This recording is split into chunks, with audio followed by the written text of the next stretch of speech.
This is the ORU Basketball Coaches Show, powered by Playfly. Hear from head coaches Kory, Barnett, and Sophie Anderson every week to get an inside scoop and perspective of Golden Eagle hoops. Now, here's your host, the voice of the Golden Eagles, Connor Clark. Welcome back into another edition of the ORU Basketball Coaches Show here at Waldo's Chicken on 71st and Yale. Connor Clark here with you on the ORU Sports Network. So glad you can make time for us here on this Monday. And again, a big thanks to Waldo's Chicken as well for having us out here for another episode. Once again, 71st and Yale, come hang out with us. We're here until noon. Come grab some lunch. A lot of good options for you, different styles of chicken. I keep raving about the loaded mac and cheese. So of course, that is my favorite. But a lot of good things here, and we're here to talk a lot of good basketball as well. Sophie Anderson, the head women's basketball coach, joining us here for segment number one. And, Coach, I know we got to get you in, got to get you out because you have a game to play here tonight and a shoot-around in about 26 minutes from now. But obviously a big week for your team, and you and I were talking about it right before we got on air about just kind of the crucialness of what is tonight. It is the Mayor's Cup. It's a whiteout at the Mabee Center. Tip-off is at 7 o'clock. So if you don't have tickets, get tickets now. We highly suggest you come out. It should be a really, really fun game at the Mabee Center. But, I mean, you guys coming off of a road loss against Lindenwood, but honestly, probably a really good lesson for your team. Probably learned a lot about your team on that road trip to your first real one where you had to stay the first night and all the whole 9 yards. But what was that experience like with this newer group, and how did it go overall for you guys? Great experience. Like you said, we did go on the road to OSU, but like you said, staying overnight, that's just a totally different mindset. But I think we learned a lot, meaning we can't start off 11-0. You know, we have to have better starts to our games, and that way we're not digging a hole and we're not fighting the whole way through. Mm-hmm. One thing, though, I love about our team is they fight. We came back, and it's a 3-point game, a 5-point game, and we really couldn't get over the hump until, I mean, honestly, ever. And then I just felt like it kind of got away from us in the end of the third and the fourth quarter. But, you know, like you said, there's just a ton of growth and a ton of maturity that comes with being able to play on the road, to have a good start, being able to come in and knock down shots and punch first. You have to have that maturity, and it takes time. But, man, these girls are fighters. They're learners, and we're making adjustments and pivots like we talk about all the time. Just when life hits you, sometimes you just have to adjust and you have to pivot, and that's what we're doing. We're trying to grow and we're trying to learn fast, but extremely excited about today and what's coming. It should be a fun one here tonight. Definitely. And Jaylee Oglesby, as you mentioned, really good game for her, per usual, 18 and 6 for her on the road with 3 assists as well. Saw kind of an offensive outbreak from Gentry Baldwin as well. She tallied a career high 8 points in that effort, and then Anna Trusty, of course, with 14, and then Ari Gordon. So a ton of time off the bench. What did you like from her in her 31 minutes? Was in double figures, also pitched in 4 rebounds and 4 assists as well. Seemed to do a whole lot of bunch for your group. Right, and that's what I told our team. I'm looking for consistency, you know, and I'm looking for, you know, our 7, 8, 9 player. Who is that? Who's going to come in and be consistent? And whatever that is it going to be 6 and 8? Is that going to be, you know, 8 and 10, or is it going to be 6 and 4? But I need someone to step up and be consistent every game, and that's what I do love about Jaylee. Jaylee is going to do what Jaylee does every single night, and we know what to expect on both ends of the floor. And same thing with Anna Trusty. She's come along and she's been pretty consistent as well. But, you know, I love Gentry and what she's doing, being able just to be solid for us on both ends of the floor. And I think for her, just finding her role and how she's fitting into the puzzle, it's going to come as well with time. It's just a different look coming from off the bench versus starting. And I think all of them, even including Jaylee, is getting used to that new role. But Ari Gordon, she has answered the question. I think, who is going to play? Like, I challenged them, like, hey, you're a junior. Like, you've played collegiate basketball before. Can you act like it? Like, today is the day. What are you going to do? And, you know, I challenged her, and I think she rose to the occasion. She stepped up, and she has been consistent. And no, she's not scoring a ton of points for us, but when she comes in, she makes an impact. And that's what I told our girls. You have to make an impact. And sometimes that impact doesn't always make the stat sheet, and that's okay. But what can we find consistently from our 6th, 7th, 8th, and 9th player? That is what I'm looking for. Honestly, I feel like sometimes when you have players who make an impact that don't show up in the box score. Those are arguably the most valuable plays of the entire Absolutely. game. I mean, I that could be a agree. loose ball. It could be, a tipped out of Deflections. bounds, of Yeah. course. Obviously, block shot shows up in the scorebook. But, Right. I mean, just kind of those little things can 50-50 really – balls. exactly. You Yeah. can really differentiate you from the crowd and really help a team win. If you ask me, I honestly think 50-50 balls should be a stat on the box I score, agree. I because that's something agree. that coaches look at a ton. And I think, Yes. again, That's big for us. right, of course, Yeah. and that's a big differentiator of, winning and losing. I know a lot of coaches get kind of upset when they don't win the jump ball or they don't win that loose Absolutely. ball, and Absolutely. that can make a world of a difference. So, you guys got a big one tonight against Tulsa. They're 3-0 heading into this ball game. Obviously, crosstown rivals, trophy on the line as well in the Mayor's Cup. You guys trying to keep it in the Mike Carter Athletic Center for yet another season, which Right. is always a nice thing to look at when you walk into the lobby there on the Absolutely. third floor. But maybe a little bit of motivation there Yeah. as well. But what's the overall game plan for you guys here tonight? Now flipping the page, playing a rival, and trying to keep what's yours. Right. Exactly that. I'm trying to help them understand the rivalry. We have a ton on our Mhm. team that, okay, yeah, they're Tulsa, TU, they're in our same city, but this is a big deal. Like, I have alumni and people calling that have played on the team before. Like, hey, coach, this is a big game for us. They better show up. We've kept the crown for 2 years in a row, Right. and that's a big deal for us. And I love that. I love that they still are very pumped up about the game, but I'm trying to help our new team understand, like, Right. hey, this is a huge deal. So we've been talking about it, but I'm excited for them. I'm excited for them to see the crowd and see Tulsa show up for Tulsa, and that's another thing, like women's basketball in Tulsa, that's unique in itself, that there's 2 D1 universities within the Right. same city. Of So course. I think that's it's just a cool concept, and I'm glad that we get to do this. But I'm glad that our young ones are getting a taste of it and knowing that we've had it for 2 years. So hey, let's keep it here, and Mhm. having that instead of like, hey, we need to go get it. They don't understand what they're going to get, but when you have it and you can see it, I want you know what I may do today. I may just go put the cup in our locker room so they can There you just go. they can just get a feel of it and why it's so important for us to keep it here. So like just building that and building that rivalry within the city, within our locker room, within our foundation. I'm excited for the girls to kind of get a taste of it. Well, I mean, you have the tool to use. Yeah, I mean, absolutely. just throw, Like, I throw can it go right in the middle of the grab it. locker room. Hey, you Right, walk let's in, that's the go. first thing you see. I mean, Yes, I may go do that. that'll fire you up here real Yeah, quick. Well, exactly. you guys won at 67-56 last year, 32-12 against the Golden Hurricane all time, which is a phenomenal success rate. And 17-4 at the Maybe. You talk about the crowd in Tulsa showing up for this game. I think we got a glimpse of that last week with the Yeah. men's program, and hopefully going to see the same here tonight with the women's program. And I know it's fun to play a rival, and then you add playing a rival at home on top of it. What kind of edge do you think that gives your team? I know it gives your team an edge no matter who you play, but with a rival, it can be even a little bit more. Yeah, I mean, it's our rims. We got to sleep in our bed. We Right. know the routine. I mean, I think that's that edge. But I think with this new group, I mean, everything is new, Right. So I mean, I think we're just trying to create our identity, find our identity, and I mean, heck, just have a good start. We need to have a good start to a game, and I think that's going to be our focus. But I mean, everything is new right now, so we're writing our own book. We're writing our page each and every day, and just trying to build and mold our own character. And so, I mean, like we keep telling them, our focus is us. That's what we're focusing on. We want to be the best version of us when we step on the floor. And I mean, I think each game we're getting a little bit more of who us is, Right. and who we want us to be. So I think today's a great game to find out, like, what are y'all about? What are y'all about against a good opponent that could be a good test of what our conference is going to look like, and what kind of competitor are you? What kind Right. of chip do you have on your shoulder? And you know what? I'm walking into a shoot around today with that cup. And what is that going to do to our team? I'm anxious to see what kind of competitive juices is that going to stir up. And that's what I'm excited about today.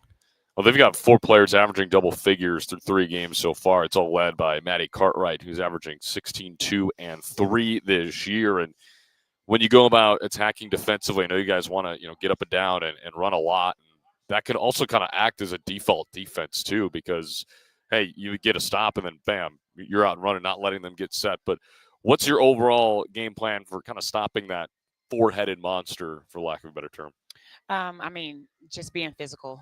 We're going to have to get up, be physical, be active the whole game. They run their offense. They run Princeton offense, and they do it well, and they practice it every day. There's a lot of back cuts. There's a lot of action going on within the alley. There is just movement all the time within their offense. So us being physical, being alert, being active on the defensive end, and honestly, you can't take a break. Right. That's going to be kind of the defensive pressure. You have to be locked in from the tip because there is so much going on all the time. And their offense is a timing offense. So can we get up? Can we disrupt that timing and kind of get the ball shifted to our side of the floor? And then, like you said, tips and steals. Can we come in and get deflections and get some easy buckets to kind of loosen it up so that we don't have to work as hard on the defensive end? They're long, Connor. They're extremely long. They're big. We're talking about 5'10" and up for their roster, their 5 starters. So they're long, and that is going to, we're going to have to be smarter on our attacks just because they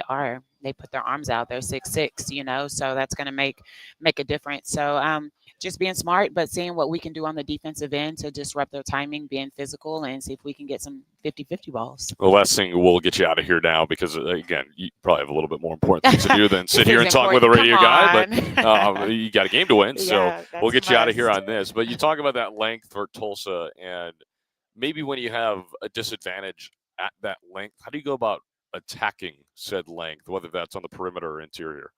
Well, and they do like to take a lot of charges. So just being smarter, like jump stopping early and getting the ball. We're going to have to share it, move quick, and you got to knock down big shots when they do give them to you, and attacking them as well. Can that length also cover? We got to be smart. So are they going to be able to, are their feet going to be as good as that length? So, but we just have to be smarter, and we have to take what they give us, and we're going to have to move without the basketball. That's going to be the biggest thing, because when we do collapse, when we do attack and they collapse in on us, we got to be able to share the basketball and knock down shots, because that length is huge. But you just got to be smart, and you got to go get it. It's not like we've never played against 6-foot basketball players before. Of course, yeah. So you got to be able to finish at the rim, and at the end of the day, who wants it more?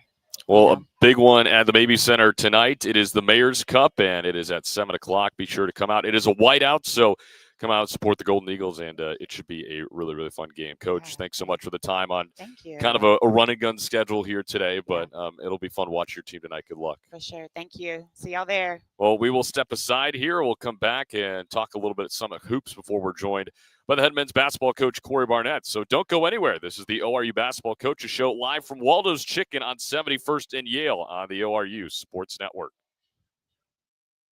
Patriot Chrysler Dodge Jeep and Ram in Tulsa has hundreds of 2025 Ram trucks that must be eliminated to make room for the 2026 models. They all must go. Patriot will discount 2025 Ram 1500s in stock up to $18,000. Plus, get 3.9% APR for 72 months. Ram 2500 heavy duties come with $17,000 in savings. Get to Patriot Chrysler Dodge Jeep and Ram in Tulsa, 46th and Memorial. Stock number 250143, MSRP 78404. Stock number 250676, MSRP 7535. Dealer retains all rebates.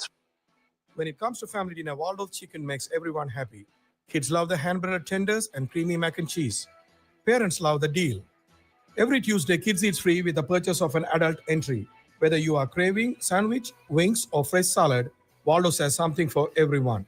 With 3 Tulsa area locations open 7 days a week, plus catering for any event, Waldo's Chicken serves up flavor and smiles. Waldo's, where family favorites are made fresh every day. At Bill Knight Ford, we're proud to bring you the power of 4 with Bill Knight Ford of Tulsa, Stillwater, Bartlesville, and now our all-new location in Veneta. You have access to a wider selection of vehicles, more service options, and a dedicated team. Get the 2025 F-150 Super Crew for just $48,990 or the 2025 Explorer for just $43,660, both with 3.9% financing. Visit any of our 4 locations to experience the power of 4 for yourself or shop BillKnightAuto.com today. WAC from Ford Credit. Basketball season is here, so let racers make sure you're on the ball for entertaining. Make it easy with our ready-to-grill items, like our jalapeno poppers and kebabs. We have fan favorites, like our sandwich trays from the deli, or team-themed cakes and cupcakes in the bakery. Reese's, the official grocery store of the ORU Golden Eagles. At Grubbs Acura of Tulsa, we don't just sell cars, we stand behind them. That's why we offer a lifetime warranty on every new Acura and select pre-owned vehicles. Drive with confidence, knowing your investment is protected for the long haul. Stop by Grubbs Acura of Tulsa today. Luxury you can trust, backed for life. Patriot Chrysler Dodge Jeep and Ram in Tulsa has hundreds of 2025 Ram trucks that must be eliminated to make room for the 2026 models. They all must go. Patriot will discount 2025 Ram 1500s in stock up to $18,000. Plus, get 3.9% APR for 72 months. Ram 2500 heavy duties come with $17,000 in savings. Get to Patriot Chrysler Dodge Jeep and Ram in Tulsa, 46th and Memorial. Stock number 250143, MSRP 78404. Stock number 250676. RP 7535, dealer retains all rebates.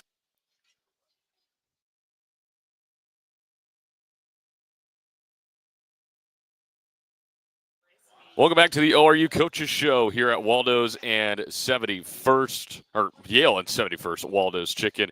So glad you could join us here on a Monday at Waldo's as Sophie Anderson off to shoot around before her team takes on the Tulsa Golden Hurricane tonight at 7 o'clock. Connor Clark here with you. It should be a fun one. Come out here. We are hanging out until noon as we are going to go live with the head men's basketball coach at around 12:30 with Kory Barnett. So once again, a big thanks to Sophie Anderson for making time for us here today, as she is kind of on a crunch schedule. So we'll talk some hoops here as we try and fill things in. First on the women's side, as we take a look at the Summit League standings overall. Obviously, nobody's played a conference game just yet, but South Dakota, one of the two undefeated teams in the league right now at 5-0. The Coyotes off to a great start. South Dakota State right behind them at 4-0, and they have a road win against Creighton. North Dakota State 2-2 overall. They just took on one of Oral Roberts' future opponents this week in the University of Nebraska. Lost at the Sanford Pentagon up in Sioux Falls by 13. ORU at 2-2. Denver at 2-3.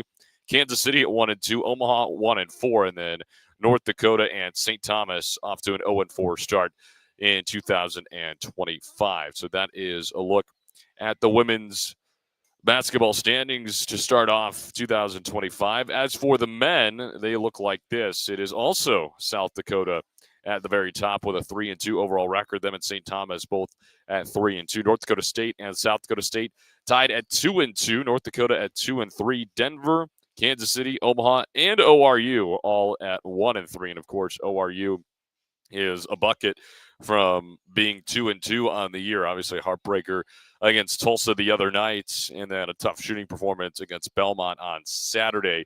And they are at 1-3, but a chance to turn it around tomorrow. We will talk more about that game with the head man, Kory Barnett, here in just a few minutes. Once again, he'll be joining us at around 12:30 here at 71st and Yale Waldo's Chicken. Again, be sure to come out and join us. We're here until noon, and they've got plenty of options for you for lunch. They got tacos, they've got nachos, they've got chicken tenders, they've got loaded mac and cheese. They've got everything under the sun here at Waldo's Chicken. So that is what we're serving up here on 71st and Yale. Let's take a look at the upcoming schedule just around the country in men's hoops. The ranked teams in action here tonight. Number 16, Iowa State hosts Stonehill at 7 o'clock at the Hilton Coliseum in Ames. Number 24, Wisconsin hosting SIU Edwardsville, 7 o'clock on the Big Ten Network. Number 20, Tennessee hosting Rice, 7:30 on the SEC Network. ORU will be on the SEC Network later this week as they take on Oklahoma on Thursday night. And then number 19, Gonzaga hosting Southern Utah at 8 o'clock. That one is on ESPN+. But Tuesday is the big game, or the big day, rather, with a couple of big games. It is number 17, Michigan State will take on number 9, Kentucky from the Garden in Madison Square Garden in New York, New York. Number 18, North Carolina hosts Navy at 6 o'clock. Winthrop at number 21, Arkansas. And then, of course, the late game in the Champions Classic. Number 4, Duke against number 25, Kansas, also at Madison Square Garden. And then number 15, UCLA against Sacramento State. That is the nightcap at 9:30 on the Big Ten Network. So a real late tip there, and another really loaded Tuesday night and college hoops. And then you kind of fast forward all the way to the weekend as we are in full swing in the college hoops calendar. Not much action on Saturday, but Friday, number 7, BYU hosts number 24, Wisconsin, and Cincinnati hosts number 12, Louisville. Kind of an underrated game there in Cincinnati, Ohio. And then Duke is also in action, as well as Florida, Arkansas, and UCLA. So that is what is coming up in the top 25 in college basketball. Should be a really fun and loaded week on your slate, so you'll have plenty to watch throughout the week. So it should be a lot of fun. We'll take one more break, and then on the other side, we will talk to the head men's basketball coach, Kory Barnett, here from Waldo's Chicken on 71st and Yale. Come join us. We're here until noon. We'll be back in a moment. Patriot Chrysler Dodge Jeep and Ram in Tulsa has hundreds of 2025 Ram trucks that must be eliminated to make room for the 2026 models. They all must go. Patriot will discount 2025 Ram 1500s in stock up to $18,000. Plus, get 3.9% APR for 72 months. Ram 2500 heavy duties come with $17,000 in savings. Get to Patriot Chrysler Dodge Jeep and Ram in Tulsa, 46th and Memorial. Stock number 250143, MSRP 78404. Stock number 250676, MSRP 7535. Dealer retains all rebates. When it comes to family dinner, Waldorf Chicken makes everyone happy. Kids love the hand-breaded tenders and creamy mac and cheese. Parents love the deal. Every Tuesday, kids eat free with the purchase of an adult entry. Whether you are craving sandwich, wings, or fresh salad, Waldorf has something for everyone. With 3 Tulsa area locations open 7 days a week, plus catering for any event, Waldorf Chicken serves up flavor and smiles. Waldorf, where family favorites are made fresh every day.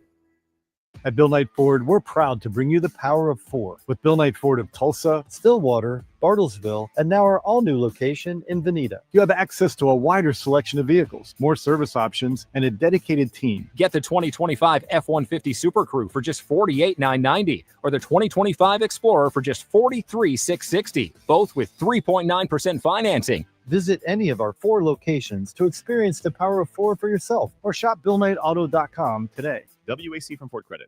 Basketball season is here, so let racers make sure you're on the ball for entertaining. Make it easy with our ready-to-grill items, like our jalapeno poppers and kebabs. We have fan favorites, like our sandwich trays from the deli, or team-themed cakes and cupcakes in the bakery. Reese's, the official grocery store of the ORU Golden Eagles. At Grubbs Acura of Tulsa, we don't just sell cars, we stand behind them. That's why we offer a lifetime warranty on every new Acura and select pre-owned vehicles. Drive with confidence, knowing your investment is protected for the long haul. Stop by Grubbs Acura of Tulsa today. Luxury you can trust, backed for life.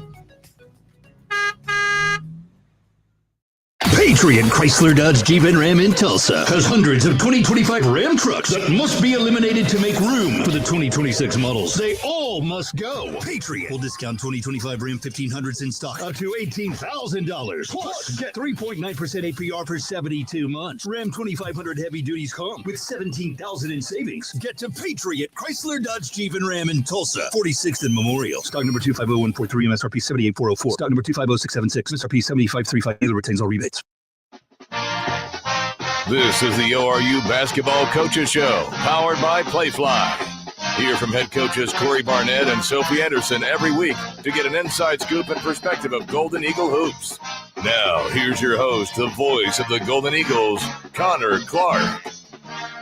We're back here from Waldo's Chicken on 71st and Yale. ORU Coaches Show rolls on here on the ORU Sports Network. Connor Clark now joined by the head men's basketball coach, Cory Barnett. Coach, thanks so much for the time, as always. Glad to have you back. And pretty loaded week for you guys last week. A couple of tough opponents in Tulsa and Belmont, and obviously a thriller of a game last Wednesday in front of probably the best crowd I've seen at the maybe since I've been here. And, of course, a really, really good turnout for the whiteout.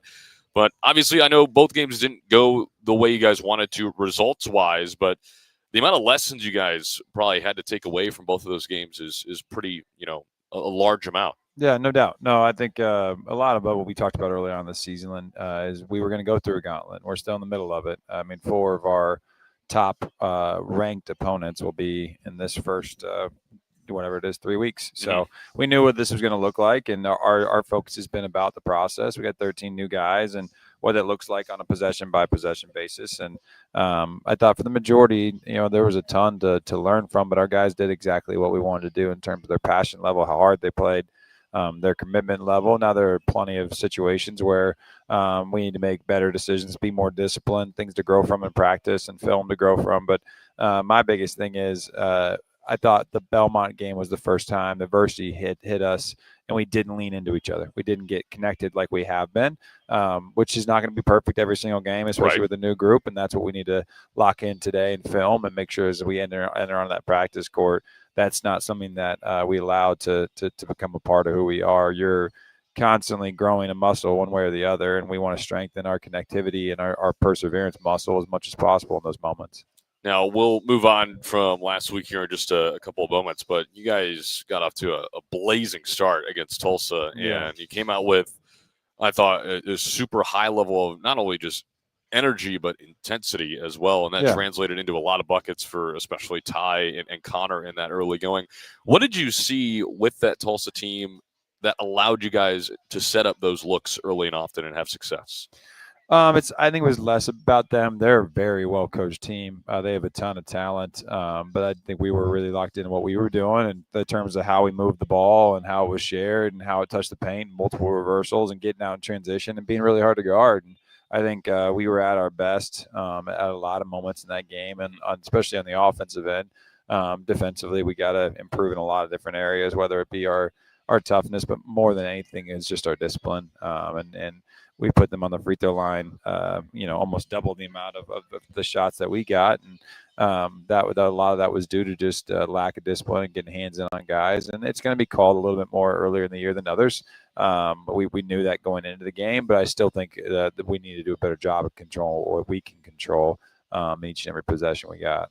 And you mentioned adversity hitting in Belmont, and I know that it didn't treat you guys well in that game, but again, moving forward, you can kind of use that almost as like a pinpoint. Be like, hey guys, like we've been here before. We didn't do this last time. We can do it this time. Is that something you look out for as a coach, or do you just kind of move on from it and leave it, in the trash bag afterwards? No, this is a great film. And to be honest with you, I called Coach Alexander last night and had a conversation with him and just kind of traded our thought process going into the game. And he said a lot of things that I think drove home what we've been working on and what our points of emphasis are. And you look at his teams and Belmont in general. I was in high school the last time they didn't win 20 games. That's how successful that program is. And it's every year. And that team is top, 30 in the country in continuity. We're bottom 300 in the country in continuity. And that's just, they have a lot of guys returning. And that second half, it was obviously a very close first half. They came out and they had a different edge to them. And there were some space wars and some moments of truth and some inflection points in that game where their connectivity and continuity, they got closer. And I just didn't think we did a good enough job at responding in those moments like we need to and like we're going to. Well, a big week moving forward as well. You guys host Haskell tomorrow night at 7 o'clock. It is Native American Appreciation Night, so you guys will be wearing the baby blue uniforms, which is always a sharp look. No doubt. It's a great uniform. But moving forward, and I know you play – it's kind of a weird combination of teams in a week when you play a non-D1 and then you go and play Oklahoma on the road. I mean, it's kind of the opposite ends of the spectrum. How do you go about preparing your team for a week like that? Because, not only – do you have the different levels of teams, but you only have 48 hours between said games as well? Yeah, I mean, to me, it still goes back to keep saying it, but it's about us. It really is. And we took yesterday off just to start this week. Need to refresh. Today will be a really good day of prep for Haskell. Wednesday will be a really good day of prep for Oklahoma. But more than anything else, it's about respecting your opponent, but going out and being who we are every single possession and taking it 4-minute games at a time and locked into what's going to lead to success over the entire season. And we're not locked into that result right now. It's about our process. And if we are really about our process consistently and we are about our discipline, then we're going to like the results consistently. I know in the first handful of games, you as a coaching staff try and figure out your rotations and who's going to play where and why and how many minutes.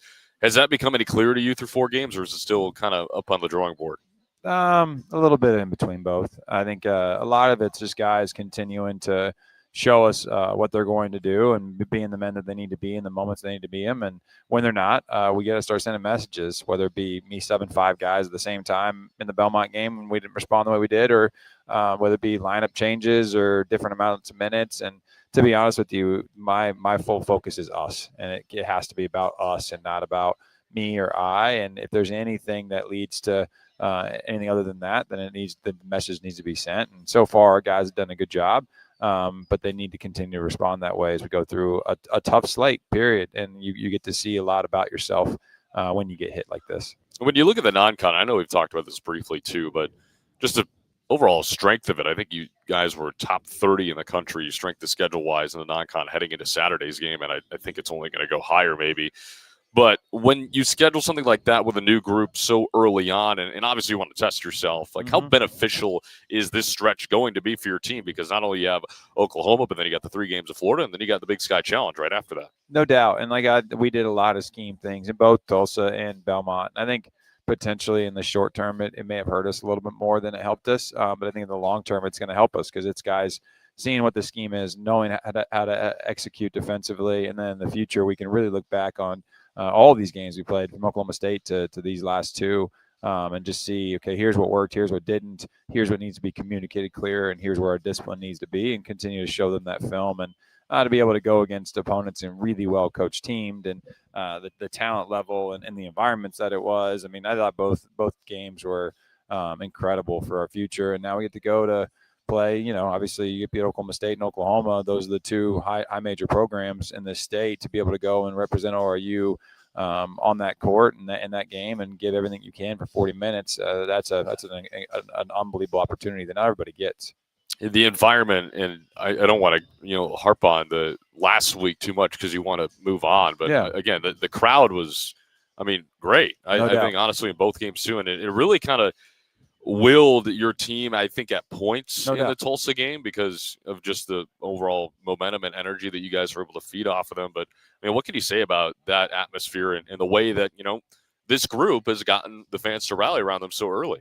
Yeah, I think we worked hard to make sure our students, especially, but the community as a whole, know like how much they mean to us and how much their support means to us. And I want them to enjoy what they watch. I want to play a certain style of basketball that they love, with that ball moving like crazy and how fast we play and how physical we are and how we fly around for each other and how we sacrifice for each other. That's what we are building, and that's what the foundation is going to be for us moving forward. And obviously, there's no opportunity to do what we do without the work that Tim and Matt Moore and so many others in the athletic department have done to build the environments that they have.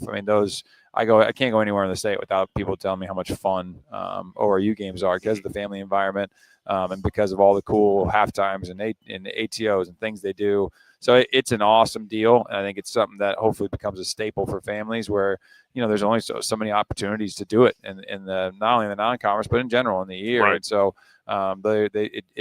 should be as we build this thing the right way. It should be a can't miss event every single time we get the opportunity to step on that court. So looking ahead to tomorrow night, Haskell comes to town, tip off at 7:00, and is round out this 4-game homestand from kind of that 30,000-foot view of this Haskell team. What sticks out to you, and what do you guys have to do in order to get a victory? Yeah, again, they're a team that plays hard like crazy. They have one individual who scored a bunch of points, but I would say overall it's less about them and it's a lot more about us. Like, we're going in tomorrow night, and it's about getting back to who we are every single possession, and we're going to set some goals and make sure we lock into playing as hard as we possibly can every possession we get out there, not thinking about Oklahoma, not thinking about Florida, right, not thinking about Belmont or Tulsa. Like, it has nothing to do with today and the opportunity we have in front of us. And so we're excited to be able to get up and lace them up tomorrow night and get between those 94 feet.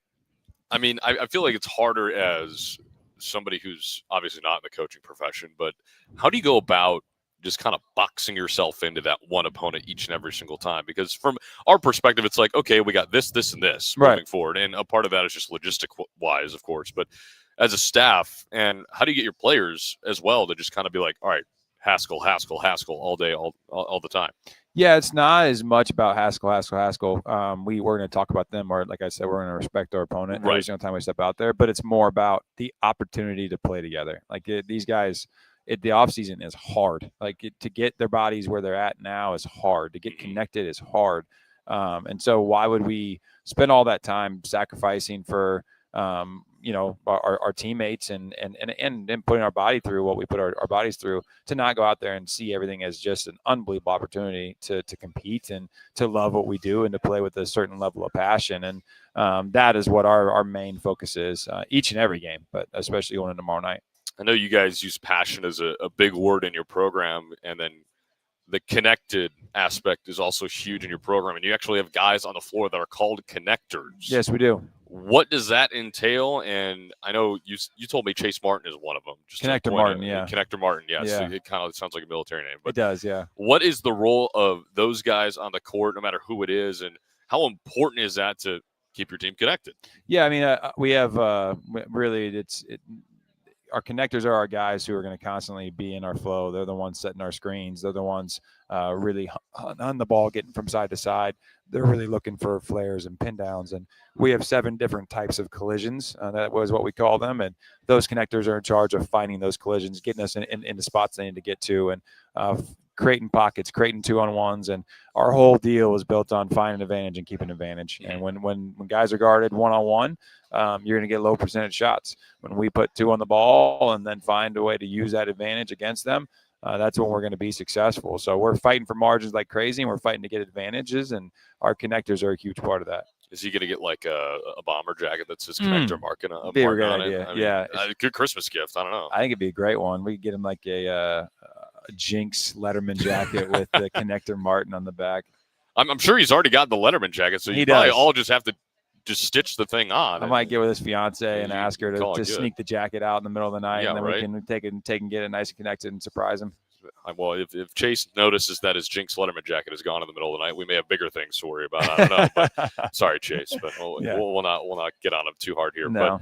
But and so we talk about the word connected. We talk about the word passion too, and I think we saw a lot of it in the last week. And just even like as simple as like looking at pictures from the last game, where you just kind of see like the fire in your guys' eyes, and you know that they want to have this as much as you guys do. And you mentioned how hard that offseason is. I know you guys did something called Road Game Fridays. Yeah. Do you kind of see that work coming to fruition right now when you're playing these real games? Yes, you definitely do. You see it in their mental prep. You see it on the court. You see it in timeouts and huddles. And we talk a ton about how our touches and our body language and our communication with each other, and like how those huddles look. And it's all built around what we call 48, and the average seconds between whistle to whistle is 48 seconds. So how hard can we compete in those 48 seconds? And then when that whistle blows, how connected can we get in that in-between time, and how it's just max effort, max force while we're competing, and then max focus on the in-between where we're getting connected and we're communicating with each other, and it's touches and it's encouraging, it's filling each other's cups up, and so we can be the best team we can possibly be in between those whistles.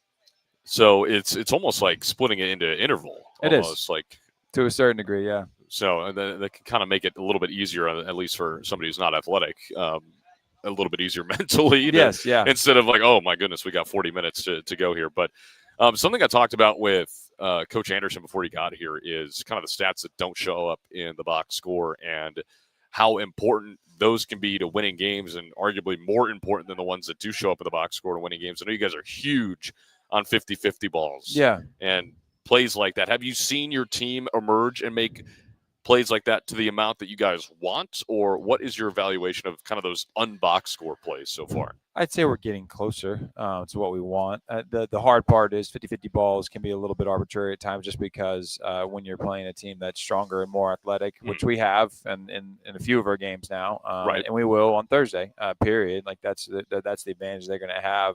They're going to have a little bit of an edge. So it's, can we anticipate better? Can we have awareness of it?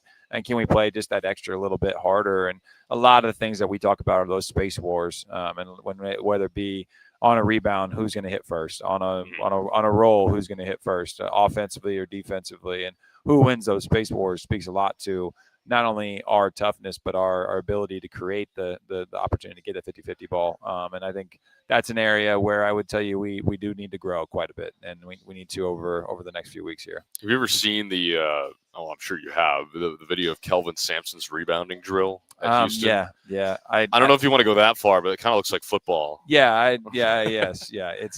I don't know if I want to go that far either. But I almost had to play in that for 4 years, and he got let go prior to going to Indiana. So I still have all my body parts. Yeah, I can't imagine. I get tired watching Houston basketball, honestly. He's relentless. He's one of the best coaches in the country for a reason. The standard he holds those guys to on a consistent basis. You walk into a gym. Obviously, we had the opportunity to play him twice last year, and they just their mindset, their toughness, their the way they fly around, and how physical they are. Like they want all the smoke, and you can see it on a daily basis. They certainly do. Yeah. One more off-topic question: that arena always looks really odd on TV. Is it as odd in person? Houston? Yes. It's a little bit different. Yeah, it's not as probably odd as you think it would be on TV. Like, it's a pretty cool deal. But he's got the fan base going. He's got the environment going. Like, what an unbelievable coach, and the way that he invests in his guys. The thing that sticks out to me is he had a senior night a couple of years ago where he cried like a baby just because he knows all the sacrifice the individual put in, the years, the time, and he feels it. And when you see that, when you see coaches who are invested in that way into relationships and not just zeros and ones and commodities, to me, that's what this profession is all about. Now we'll move back to your team and get a little bit more on topic, but a guy that I've been really impressed with, and I've talked with Tom a lot on the broadcast, especially over the last week, is Cal Furnish and his play off the bench. And I know he's had to step into a little bit of a larger role now with no Lane Sparks for the year. And again, he just looks, I don't want to use the cliche, but he looks the part. I mean, he looks comfortable out there. He makes smart decisions, a super high basketball IQ. I mean, you think he's a fifth-year senior by the way he plays. No doubt. In some of those moments. What's it like having such a young guy like that being able to command your offense when you need him to? Oh, incredible. And the fact that he was already committed here, Coach Upshaw did a great job recruiting him. And he's somebody that not only is really good in terms of what he brings to our team, but he's even better to what he brings to our universities, an elite human being, and he cares about the right things. His eyes are on the right things, and he's had to go through a lot over these last 4 or 5 months. And there are times where I'm sure he was going, man, am I going to make it? Is it what's this going to look like this year? And instead of allowing the negative thoughts and whatever adversity he was going through, the time to pull him in a negative direction, he was consistently leaning in and trusting and being a part about that process. And that's led to success so far early on the court. And I obviously, as a freshman, the poise and the headiness that he has is something that our team needs, because he comes out, he's trying to create to a fault at times. When he's got an open shot, I want him to let that thing fly, since he's shooting 65% from three in practice. Right. But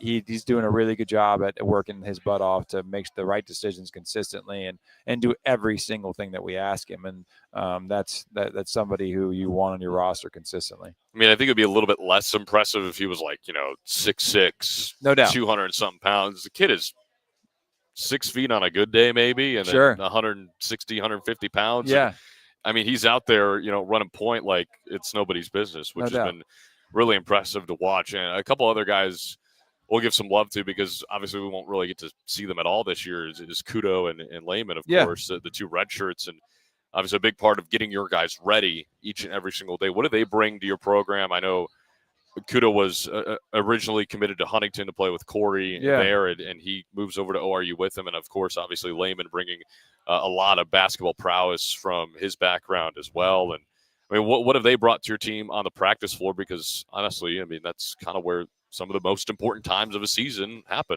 No doubt, and both are freshmen, so it's going to take them some time physically, mentally, but especially they need to be with Earl Hamilton a lot, right? And then that weight room is going to be massive to them, and they have to have a different edge and urgency to them on the court to make the jump that they need to make to where the next year they can be a Cal and kind of step into a moment that they might be called to, whether or not they are. So a big part of it for them is just trusting the process and being about it every single day. And what they bring in practice is incredibly important to us. They are a huge part of our scout team, and Alex comes in as a point guard who was at one of the best high schools in Indiana, and he's been coached well, and unbelievable family. And so what he brings to our program in the future is going to be paramount. And if you have Cal and Alex as future point guards, I think we have an edge at that position. And then Lehman, obviously an unbelievable basketball family. I think he's obviously grown up in a place where he's seen basketball at a high level consistently. And so it's just about him leaning into how hard this is and not only getting through it, but embracing it and loving the fact that it is hard and leaning into that consistently. And if he does, he's going to have a bright future as well. And speaking of a guy who's leaning into that process right now is, of course, Sparks. And what have you seen from him in the early stages as he just kind of tries to get over what is a pretty significant hurdle? Because I mean, you just think about his journey. He was at NAI level for 4 years, was unbelievable for Kory at Huntington all 4 of those years as well. And then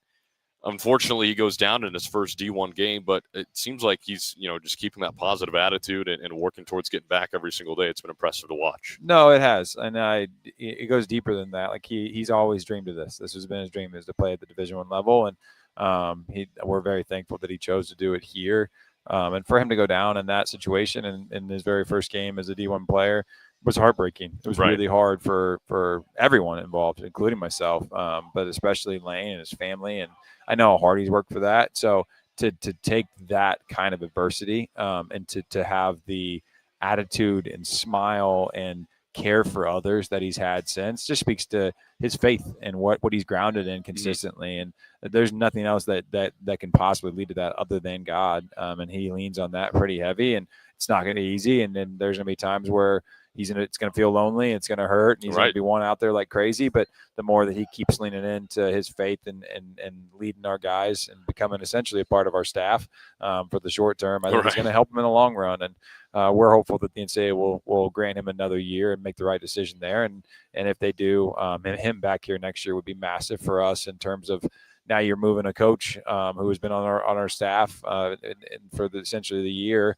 and now moving him onto the court. That can help us in a lot of real ways in terms of our continuity and not having spots in Belmont where we don't get connected in the right way when we get hit in the mouth, to where we can do what we want to do consistently on a game-by-game basis. You mentioned not only kind of a player coach moving back onto the court, but being the quarterback of your team, no doubt, potentially as well when he's finally able to get back. And now a guy who's been stuffing the stat sheet a little bit more is Ty Harper, obviously after a great offensive start, a couple of 20-piece games for him last week. And I know he didn't have the efficiency that he maybe wanted, but he was still a spark plug for your guys' team on Saturday night.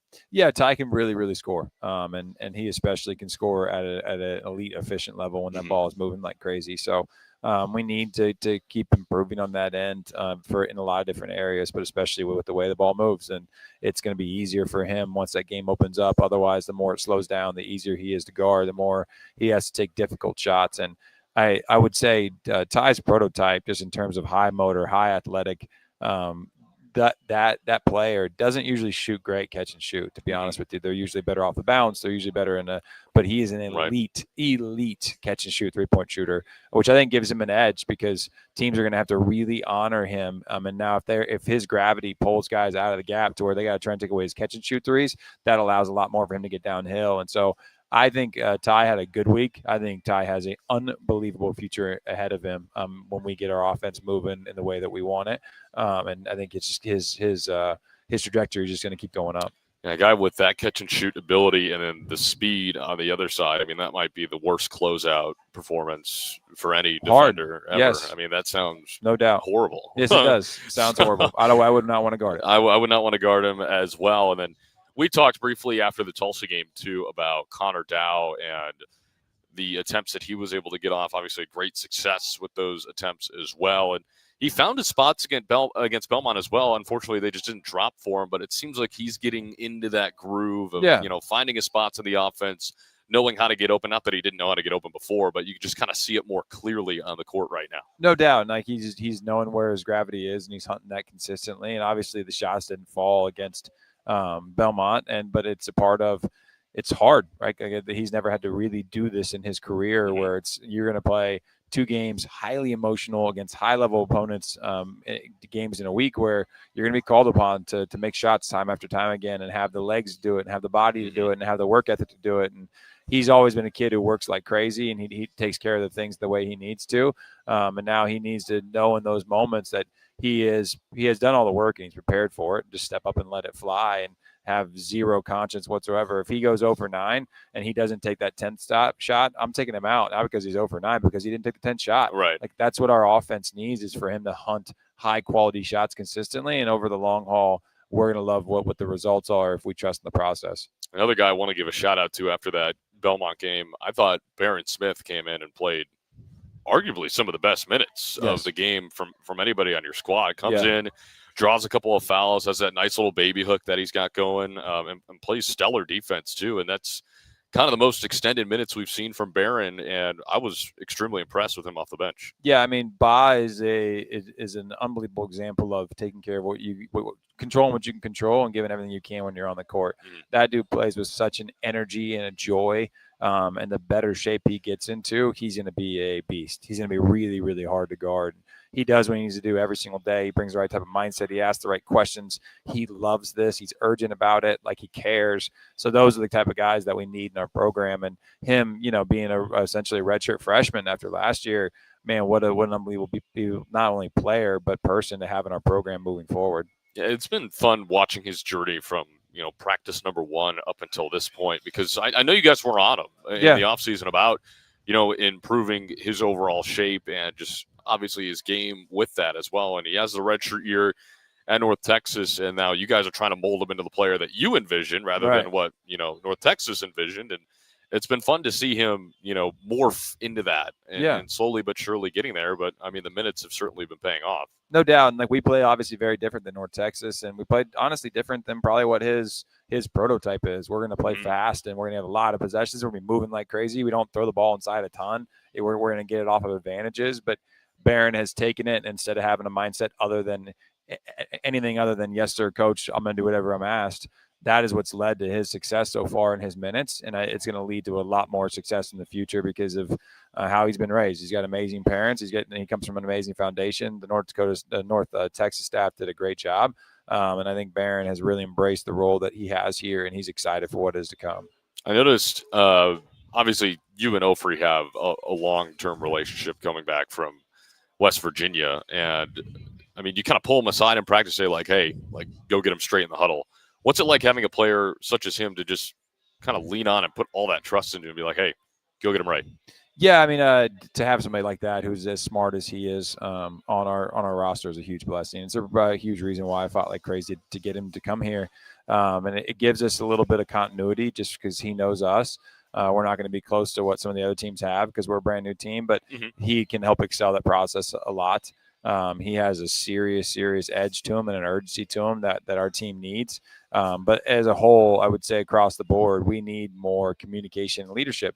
And that's an area that he is really trying to lean into and try and help bring his teammates to the spot that they need to be. And quiet teams get beat, period, especially against elite offensive and continuity and toughness teams like Belmont. So we need to open up our mouth and communicate a lot more and quicker if we want to get to where we want to get to. Are you aware of the amount of senior nights that Ofri has walked at for other sports? Probably a lot, yeah. I think it's 3. 3. I think it's been both soccers, and then he walked at the volleyball senior night the same day you guys played. Yeah. I don't know what it is about him, or like if he's just all of a sudden friends with everybody on campus, which wouldn't surprise me. Not me either. But I just didn't know if you were aware of that fact, if you were keeping like tallies. I do not keep tallies. That doesn't surprise me with who Ofri is. He loves people well. Like I think we talk about it all the time. Like to love people well, it hurts, period. Like you're going to be disappointed at times. You're going to lose people. People are going to move on. But to the brave people in this life, they lean into that. And I think Ofri is one of those people that when you're around him, you just know he loves people well, regardless of what that looks like in the future. He's not afraid of it.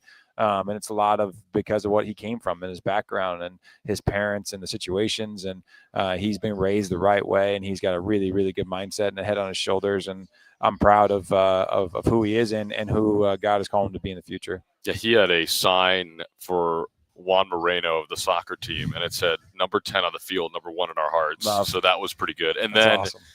He had me take a picture of him in the tunnel before the volleyball game, and he's got like this gift basket with like a balloon hanging from it or something. Okay. I don't know what the balloon said, but it was like one of those Party City balloons that you get. And I don't know. I just thought it was kind of hysterical. Hilarious. That was the last thing I thought I was going to see that morning. So shout out to Ofri for doing that. He's an awesome guy. But last thing before we let you go, just moving forward, and I know it's a big few weeks, and this is kind of the time of year that everybody lives for, especially I think one of the more underrated calendar weeks in the sports calendar is Feast Week, and you guys are going to be right in the middle of that thing this year. Yeah, no, we're excited. And just obviously, like I've mentioned, but the opportunity to go compete in such a historic place and We obviously have Will Saxon on our staff who's going back home to Oklahoma, and so I know that's really special for him. He was there with a lot of really fun years with in my opinion, one of the best coaches ever coached this game in Lon Kruger, and even one of the best humans who's ever been able to coach this game. And so we're excited to go down there and battle against Coach Porter's guy. He does an amazing job. I followed his career closely throughout my time, and we're really looking forward to a fun week. It should be a really fun one, and the men's basketball program is back in action tomorrow night at 7 o'clock as they host Haskell, and then once again on Thursday night at OU at 7 o'clock to take on the Sooners. So that'll do it for this episode of the ORU Basketball Coach Show. Coach, thanks so much for the time as always, and it's always a pleasure to talk some hoops, and we will be back potentially next week. I know we're leaving for Florida, so we've got to navigate through that schedule a little bit, but we'll keep all of you posted about the next episode of the ORU Basketball Coach Show. But Women's Mayor Cup tonight at 7 o'clock. Yep. Be sure to show out for that. It's a whiteout once again. And then, of course, the men's basketball program back in action tomorrow at 7. That'll do it for us here from Waldo's at 71st and Yale. Big thanks to Waldo's for having us out here yet again. And we will we'll talk to you real soon. And catch us on the ORU Sports Network tonight for Mayor's Cup number 2 this year. So that'll do it for us. Have a great rest of your Monday. Thanks for spending it with us. This has been the ORU Coaches Show.